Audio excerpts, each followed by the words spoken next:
The first time I saw the hotel, it was raining. Not the kind of rain that washes the streets clean, but the kind that clings to your skin and makes the world feel heavier. I was driving through rural Pennsylvania, trying to outrun a storm and a memory I didn't want to face. My phone had died hours ago, and the GPS had frozen on a blank screen. I was lost, tired, and desperate for shelter. The sign appeared out of nowhere. The Marlowe Inn. It looked like it had been there for decades, its letters faded and flickering under the weight of the storm. The building itself was tall and narrow, Victorian in style, with ivy crawling up its sides like veins. I pulled into the gravel lot, parked, and ran through the downpour toward the entrance. Inside, the lobby was dimly lit and smelled faintly of old wood and lavender. A single desk sat at the far end, behind which stood a woman in her 60s with silver hair pulled into a bun. She didn't smile when I approached. "Room for one?" I asked, dripping onto the polished floor. She nodded slowly, her eyes never quite meeting mine. "Room 313, she said, sliding a brass key across the counter. "Top floor." I hesitated. "Is there an elevator?" "No," she said. "Stairs only." The key was cold in my hand. I turned toward the staircase, its red carpet worn thin in the middle. As I climbed, the air grew colder. The lights flickered once, then steadied. The hallway on the third floor was long and narrow, lined with doors that looked identical except for their numbers. Mine was at the very end. Room 313. The door creaked as I opened it. Inside, the room was surprisingly clean. A queen-sized bed with white sheets, a small desk, and a window that looked out over the forest. The wallpaper was pale green, peeling slightly at the corners. A single lamp sat on the nightstand, casting a soft glow. I dropped my bag, kicked off my shoes, and collapsed onto the bed. The silence was thick, broken only by the occasional creak of the building settling. I closed my eyes. That's when I heard it. A knock. Not at the door. From inside the room. I sat up, heart pounding. The sound had come from the closet. I stared at it, the wooden door slightly ajar. Slowly, I stood and walked toward it. My hand trembled as I reached for the knob. I opened it. Empty. Just a few wire hangers and a dusty shelf. I let out a breath and laughed nervously. "Get a grip," I muttered. I turned back toward the bed and froze. The closet door slammed shut behind me. I spun around, grabbed the knob, and yanked it open again. Still empty, but the air inside was colder than before. I stepped back, shut the door, and returned to the bed, trying to convince myself it was just the wind. I didn't sleep well. At 3:13 a.m., I woke to the sound of whispering. It was faint, like someone speaking through a wall. I sat up, straining to hear.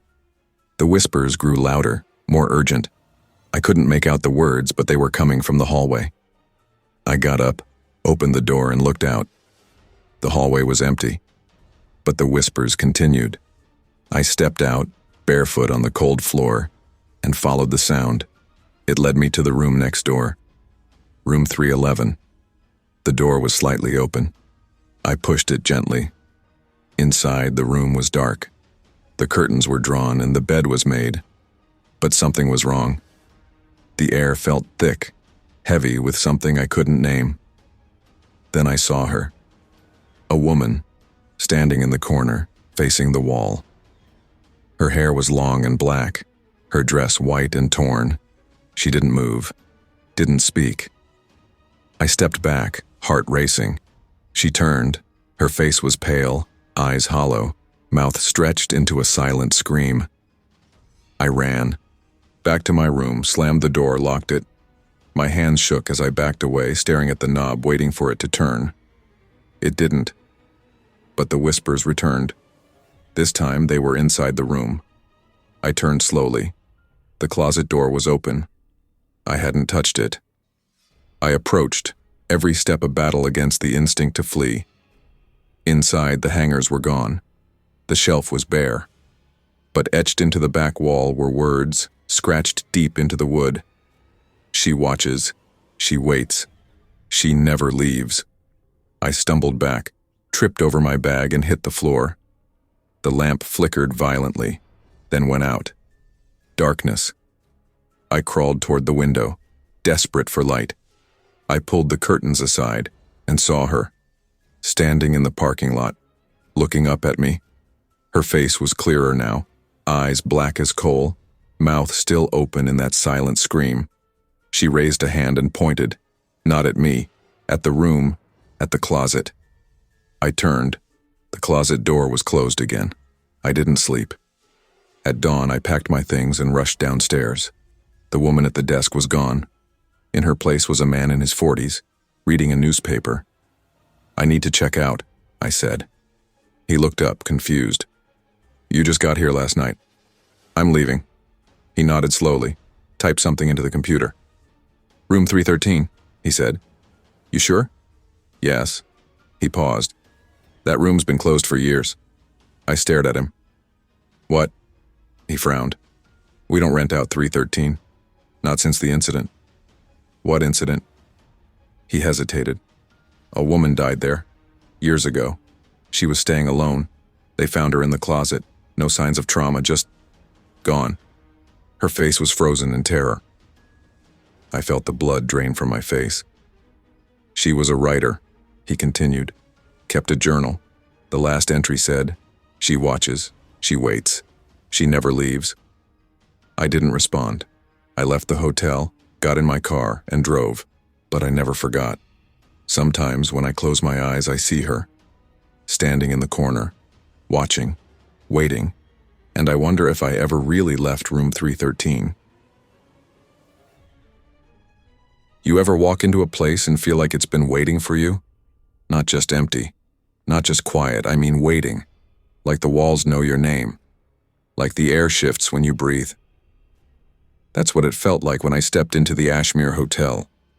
It was late October and I was driving through the Catskills trying to escape the noise of my life. My mother had just passed, and I needed space. Silence. Somewhere to think. Somewhere to forget. The fog rolled in fast. 1 minute I was on the highway, the next I couldn't see 10 feet ahead. My GPS froze. My phone lost signal. And then, like it had been summoned, the hotel appeared. Tall. Narrow. Built from black stone and timber. The sign out front read, "Ashmere Hotel" in faded gold letters. The lanterns flickered weakly in the mist.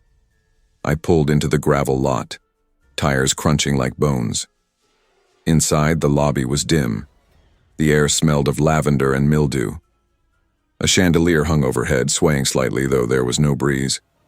The wallpaper was peeling, revealing strange symbols beneath. A man stood behind the desk. Thin, pale. His eyes were too still. "Room for one?" I asked. He nodded. Didn't smile. Just slid a brass key across the counter. "Room 8, he said. I glanced at the floor directory behind him. It listed 7 floors. "Room 8? I asked. He didn't answer. Just turned and walked into the back office. I should have left. I know that now. But I was tired. And curious. The elevator was ancient. I pressed the button marked 8. It flickered once, then glowed steady. The elevator groaned and began to rise. When the doors opened, I stepped into a hallway that felt wrong. The carpet was deep red, but faded. The wallpaper was patterned with vines that seemed to move when I wasn't looking directly at them. There was only one door. Room 8. I unlocked it and stepped inside. The room was beautiful, in a vintage sort of way. A 4-poster bed, velvet curtains, a fireplace that crackled softly. There was a mirror above the mantel and a window that looked out onto the forest. But the air was heavy, like the room had been holding its breath for years. I unpacked, showered, and tried to relax, but something kept tugging at me, a feeling like I wasn't alone. At 11:43 p.m., I heard the first sound. A knock. Soft. Slow. I froze. It came again. Not from the door. From the mirror. I walked over, heart pounding. The glass was fogged, though the room wasn't cold. I wiped it.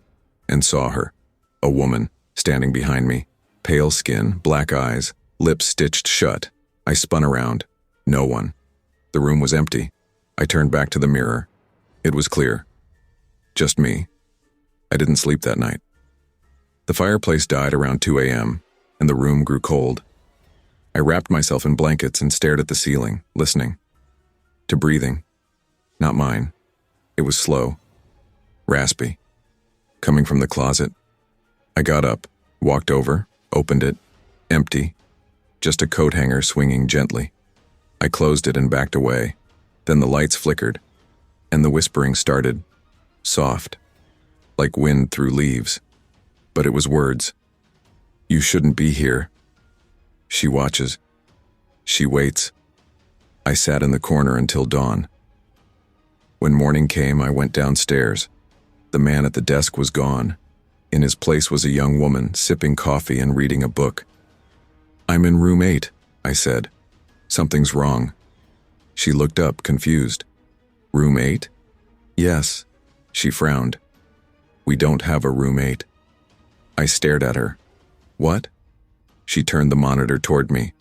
The hotel layout showed 7 floors. No 8th. I pulled out my key. Brass. Heavy. Room 8. She looked pale. Where did you get that? The man last night. She shook her head. I'm the only one who works reception. I didn't argue. I went back to the elevator. Pressed 8. Nothing. Pressed again. The elevator didn't move. I took the stairs. 7 flights. Then a door. Unmarked. I pushed it open. The hallway was there. Same red carpet. Same twisting vines. Same door. Room 8. Inside, the room was different. Older. Dustier. The fireplace was cold. The mirror cracked. And the closet door was open. Inside, the air was freezing. And there she was. The woman. Standing in the dark. Her lips still stitched. Her eyes locked on mine. She stepped forward. I couldn't move. She reached out, touched my chest. It burned. Then she whispered, not with her mouth, but in my mind. You're mine now. Darkness swallowed me. I don't know how long I've been here. The room never changes. The forest outside never moves. The mirror never clears. Sometimes the door opens. A new guest steps in, just like I did. And I watch, from the closet, waiting. The Nightingale Inn was a monument to a forgotten age, a grand old hotel perched on the rugged cliffs of the Oregon coast. Its dark timber frame and slate roof looked less like a welcoming retreat and more like a fortress holding back the relentless fury of the Pacific. I had chosen it for its isolation, a place to finish my dissertation in peace, far from the clamor of a city campus. The online reviews were a mix of glowing praise for its vintage charm and unsettling cryptic warnings about the feeling that lingered in its halls. I, a cynic to the bone, dismissed them as the ramblings of over-imaginative tourists. The innkeeper, a gaunt, perpetually frowning man named Mr. Abernathy, barely looked up from his ledger when I arrived. He handed me a single, heavy brass key with a number embossed on it. 308. Top floor, he grunted, not meeting my eyes. The elevator's temperamental. Use the stairs. The stairs were wide, mahogany, and slick with a patina of age. Each creak beneath my feet felt like a sigh from the building itself.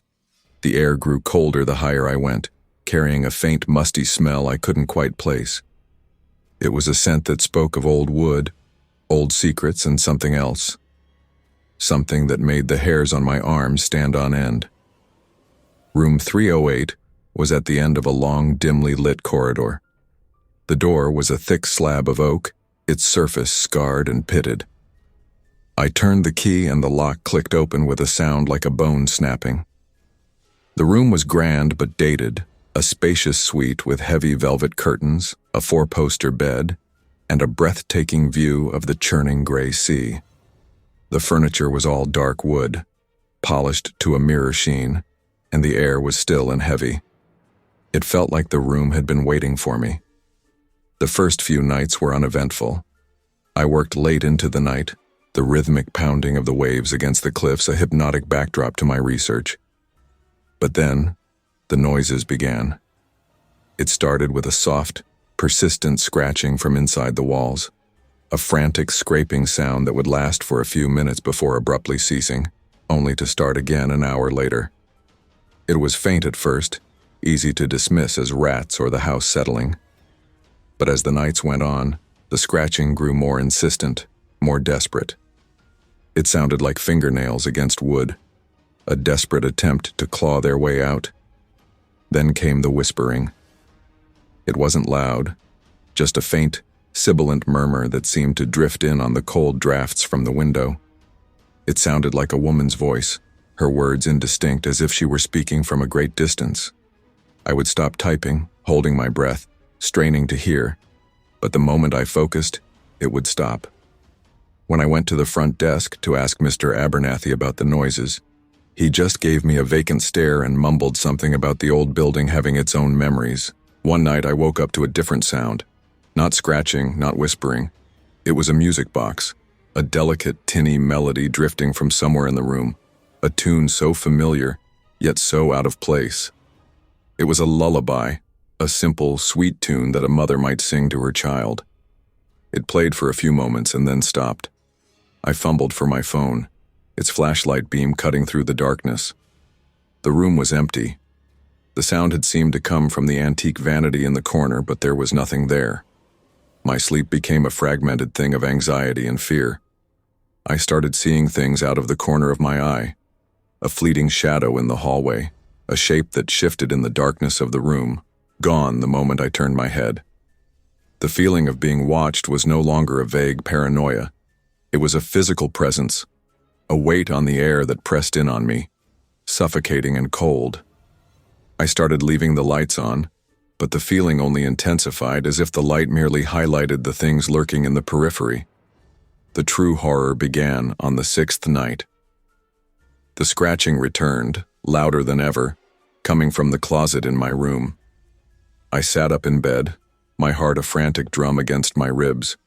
It was not a steady sound, but a rhythmic scraping, punctuated by soft, wet thuds, like something was throwing its body against the inside of the door. I knew with a certainty that chilled me to the bone that it was not an animal. This was something else. A cold wind swept through the room, though the windows were latched. The scent of gardenias, a floral sweetness completely at odds with the musty smell of the inn, filled the air. A sudden deep chill settled over me, a bone-deep cold that made my teeth chatter. The doorknob on the closet began to turn, slowly at first, then with a frantic, desperate urgency. I stared, paralyzed as the brass knob rattled and shook in its socket.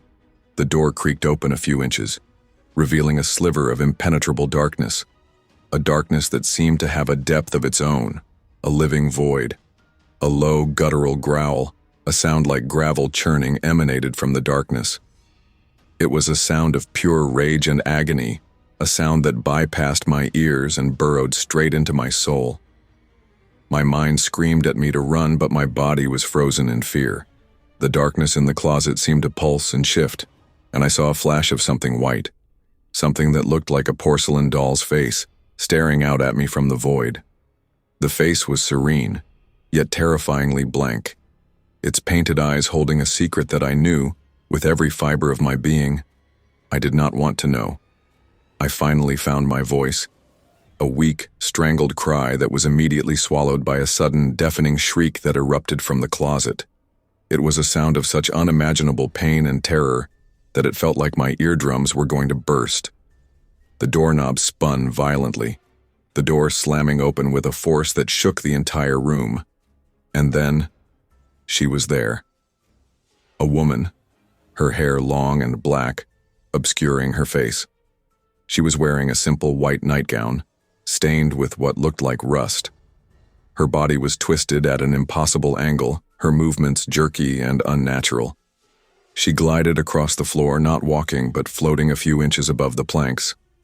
She was surrounded by a cloud of pure, suffocating cold. She stopped at the foot of my bed, her head cocked to the side, and then slowly, deliberately, she lifted her head. Her face was a thing of unimaginable horror. Her skin was a grayish white, like polished bone, and her lips were a thin, bloodless line. But it was her eyes that truly broke me. They were not eyes at all, but two deep black hollows, empty sockets from which something dark and malevolent stared back at me. There was no reflection, no light in those voids, only a bottomless, soul-crushing despair. She spoke then, her voice a dry, rattling whisper that sounded like dead leaves scuttling across a tombstone. My baby. They took my baby. I tried to scream, but no sound came out. The air was too thick, too cold. She reached out a hand, her long, skeletal fingers reaching towards my face. The hand was not solid, but a shimmering, translucent thing. As it passed through the air, I could feel the temperature in the room drop to a level of cold I didn't think was possible. The scent of gardenias intensified, a cloying, sickly sweet perfume that made me want to gag. Her fingers brushed against my cheek, and a jolt of ice-cold energy shot through my body. The pain was excruciating, as if every nerve ending was on fire. I felt a wave of profound sorrow and loss wash over me, a feeling so intense and personal it felt like my own. I saw flashes in my mind's eye. A small, dark-haired girl in a white dress, a beautiful woman with a sweet smile holding a doll, a man's face contorted in anger, and then the endless, suffocating darkness of a cold, lonely closet. The horror was not in the visions, but in the certainty that I was experiencing the last, terrifying moments of her life. Then, a new sound filled the room. The music box. The same sweet, tinny lullaby I had heard before. The ghost woman's body seemed to convulse, her head twisting violently. The dark, empty sockets of her eyes turned towards the corner of the room, to the empty vanity. The music box played on, a serene, comforting melody in the midst of a nightmare. The ghost woman began to shriek again, a sound of such unbridled pain and anger that it felt like the walls of the room were going to crack. As the music box played, her form began to flicker, to shrink. The coldness in the room began to recede, and the suffocating scent of gardenias faded. The ghost woman, with a final desperate wail, was pulled back into the darkness of the closet, her twisted form collapsing into a point of nothingness. The door to the closet slammed shut, the sound echoing through the suddenly silent room. The music box melody stopped. I lay in bed, trembling, gasping for breath, my body slick with cold sweat. My cheek where her fingers had touched me felt raw, burning. The room was dark and silent save for the frantic beating of my own heart. I got up, my legs unsteady, and stumbled out of the room, not caring about my possessions, not caring about the dissertation. I ran down the dark, silent stairs, out of the inn, and into the cold, clean air of the night. Mr. Abernathy was dozing at the front desk. My frantic story of a ghost, of a woman and a music box, was met with his usual vacant stare. He just sighed as if my terror was an inconvenience and said, "She comes out sometimes. Her daughter's doll, you know, keeps her company. But the little one, she doesn't like visitors." I never went back for my things. I never returned to the Nightingale Inn. But the memory of that night, the cold touch of a dead woman's hand, the heart-wrenching scream of a mother who had lost her child, it stays with me. Sometimes late at night I hear a soft, tinny melody, a lullaby on a music box that isn't there, and I feel a sudden, profound chill, and the faint, sweet scent of gardenias fills the air, and I know she is near. She is still looking for her baby, and every now and then she remembers the man who was in her room, the man who saw her pain. She remembers me, and I am left with the chilling certainty that some ghosts don't haunt places, they haunt people. I will never be truly free of the Nightingale Inn. I am a part of its story now, another guest who stayed too long and saw too much.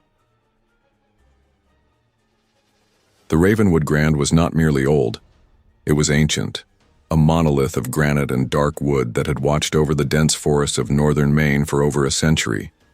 It was a place of whispered history, of forgotten opulence and rumored tragedies. I had chosen it for its seclusion, a writer seeking inspiration for a historical novel, but a deep, unsettling stillness hung over the place like a shroud.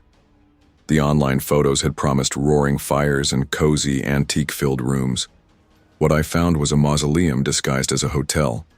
The innkeeper, a wiry woman with tired eyes named Eleanor, checked me in without a smile. She handed me a heavy skeleton key, its brass tarnished and cold. "Room 412, she said, her voice a dry rasp. "Top floor. We don't get many guests this time of year." Her gaze lingered on my face for a moment, a look of profound pity that made my blood run cold. The elevator was a relic, a cage of ornate wrought iron that groaned and shuddered as it ascended. The doors clanged open on the 4th floor with a sound like a distant gunshot. The corridor was long, narrow, and bathed in a sickly yellow light.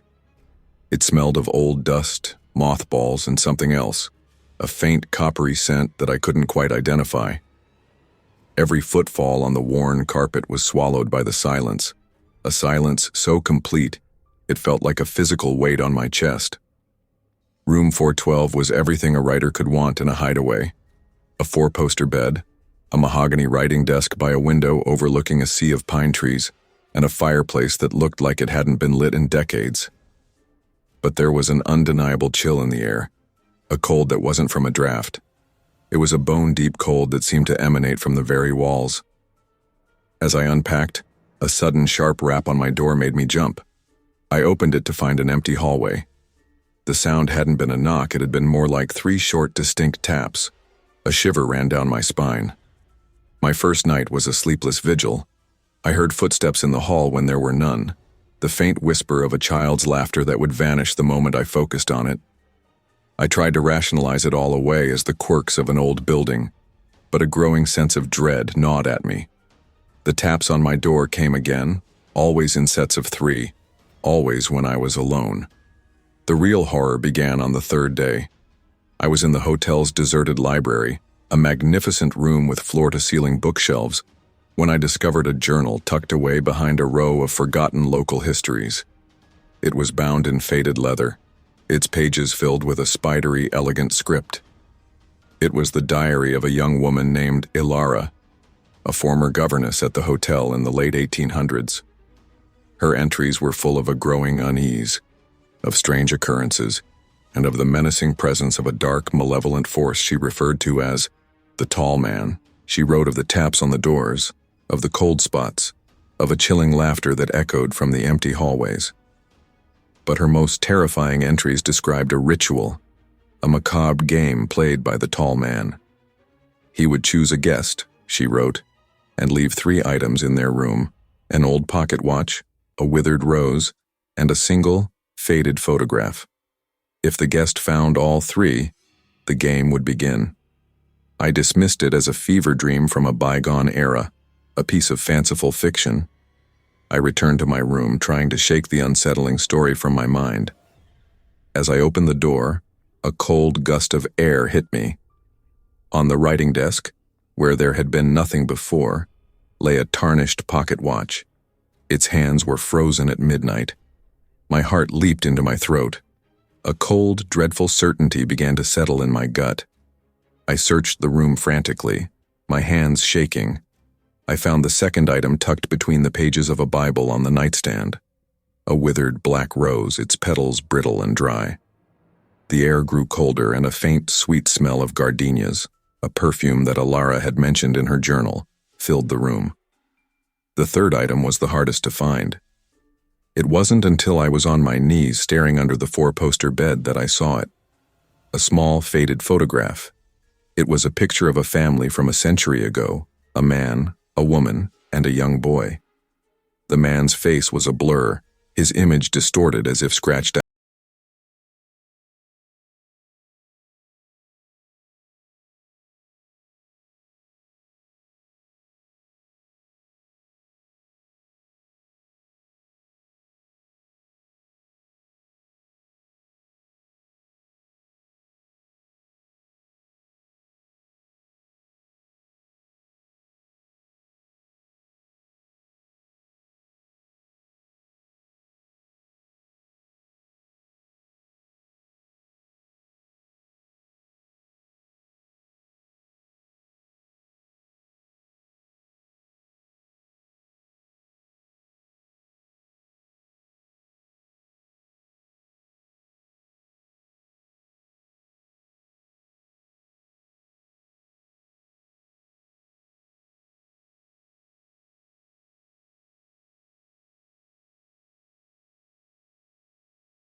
my soul.